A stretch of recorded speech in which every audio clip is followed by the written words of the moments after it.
Fire.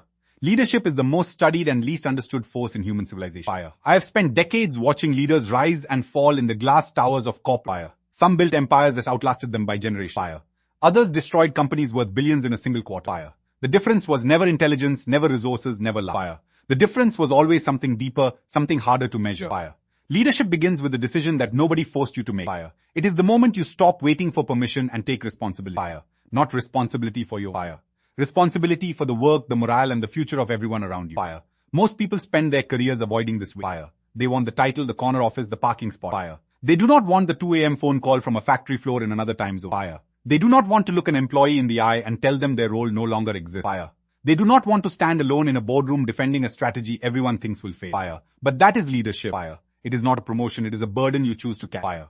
The first thing a leader must build is not a fire. It is not a product roadmap or a quarterly fire. It is clarity. Fire. Before anyone will follow you across uncertain terrain, they must believe you know where you are going. Fire. Not that you have every answer. Fire. But that you have asked the right questions and thought deeply about the destination. Fire. Jeff Bezos called it being stubborn on vision and flexible on detail. Fire. The vision is the mountain you are climbing together. Fire. You must describe it so vividly that your team can see it when they close their eyes. Fire. The details are the path up the mountain. Fire. Those will change 100 times and you must change with them. Fire. But the mountain must never move. Fire. Leaders who pivot their vision every quarter do not have a vision. Fire. They have a mood and moods do not build lasting institutions. Fire. Culture is what happens when the leader leaves the room. Fire. It is not the values printed on the wall in tasteful typography. Fire. It is what people actually do when nobody is watching. Fire. It is whether the junior analyst speaks up in a meeting when she spots a flaw in the senior vice president's logic. Fire. It is whether someone admits a mistake before it compounds into a crisis. Fire. It is whether the team celebrates wins together or hoards credit individually. Fire. Culture is set by the worst behavior a leader tolerates, not the best behavior they celebrate. Fire.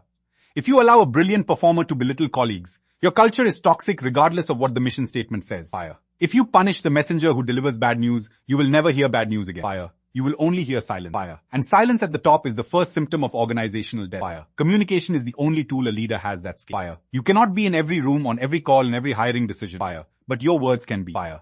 Every email you write, every all hands you lead, every one-on-one you hold sends ripples through the organization. Fire. Your team will pass your words more carefully than any speechwriter ever could. Fire.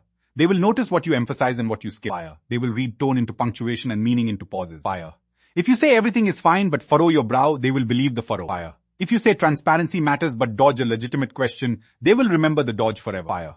The most dangerous phrase in leadership is they should just know what I meant. Fire. No, they should not. Fire. It is your job to be understood, not their job to interpret. Fire. Every great leader I have studied is an exceptional communicator. Fire. Not necessarily charismatic, not necessarily eloquent. Fire. But precise, honest, and relentlessly consistent. Fire. Winston Churchill spent hours crafting a single sentence for a radio address. Fire. He knew that words properly chosen could hold a nation together under bombardment. Fire. Your words may not face that test. Fire.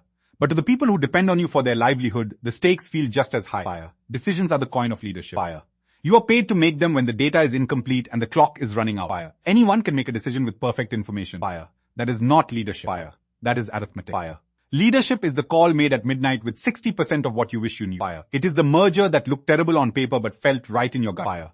It is the product you killed despite the sunk cost because you finally admitted it would never ship. Fire. It is the person you promoted over louder candidates because you saw something nobody else could. Fire. The hardest decisions are rarely between right and wrong. Fire. Those are easy and you make them fast. Fire. The hard ones are between two rights or two wrongs or two futures that both look plausible. Fire. Andy Grove faced one of those moments at Fire. The company was being killed by Japanese memory chip manufacturer. Fire. He turned to Gordon Moore and asked, if we got kicked out and the board brought in a new CEO, what would he do? Fire. Moore said he would get out of memories. Fire.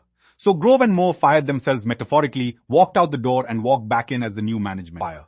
They killed the business that had built Intel and bet everything on microprocessors. Fire. The rest is history. Fire. That decision took about 10 minutes of conversation. Fire. But it was built on 30 years of accumulated judgment. Fire. You cannot fake judgment in fire.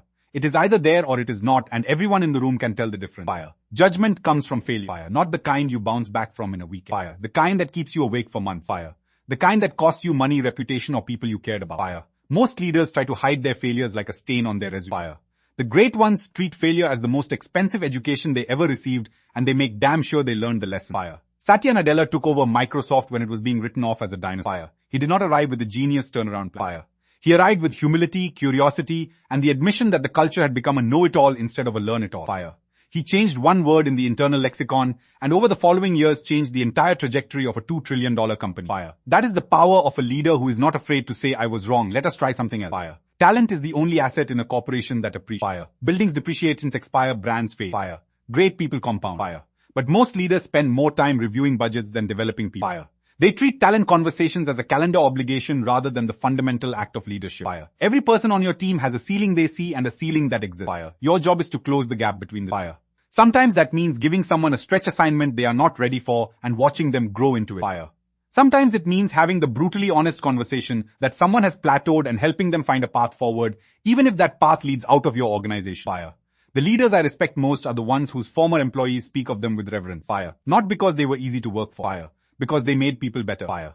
They raised the ceiling of everyone who spent time in their orbit. Fire. That kind of leadership cannot be faked with pizza parties and ping pong tables. Fire. It requires genuine investment in human. Fire. It requires you to care about the careers of people who may leave you for a competitor. Fire. Do it anyway. Fire. Ethics in leadership is not a module in compliance training. Fire. It is every decision you make when the right thing costs more than the easy thing. Fire. It is the contract you honored when the penalty for breaking it was cheaper. Fire. It is the employee you defended when it would have been politically safer to sacrifice them. Fire. It is the data you refused to cherry-pick when the real numbers told a story the board did not want to hear. Fire. Ethical failures in leadership are rarely drama. Fire. They are rarely an Enron-style conspiracy in a smoke-filled room. Fire. They are death by 1,000 small compromises. Fire. The slightly misleading slide, the toned-down risk warning, the delayed disclosure that became a permanent omission. Fire. Each one feels small in the moment. Fire. Together they build a house of cards that will eventually collapse. Fire. And when it does, the leader who allowed those compromises will stand in the rubble and say they never saw it coming. Fire. But they did. Fire. They just chose not to look. Fire. The final measure of a leader is not quarterly earnings or stock price or market share. Fire. It is what remains after they are gone. Fire.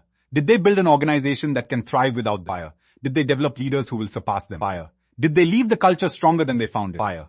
Or did everything depend on their presence, their decisions, their force of personality? Fire. The most dangerous leaders are the ones who make themselves indispensable. Fire. They unconsciously hold decisions, filter information, position themselves at the center of every critical flow. Fire. The company runs on them like a heart-lung machine. Fire.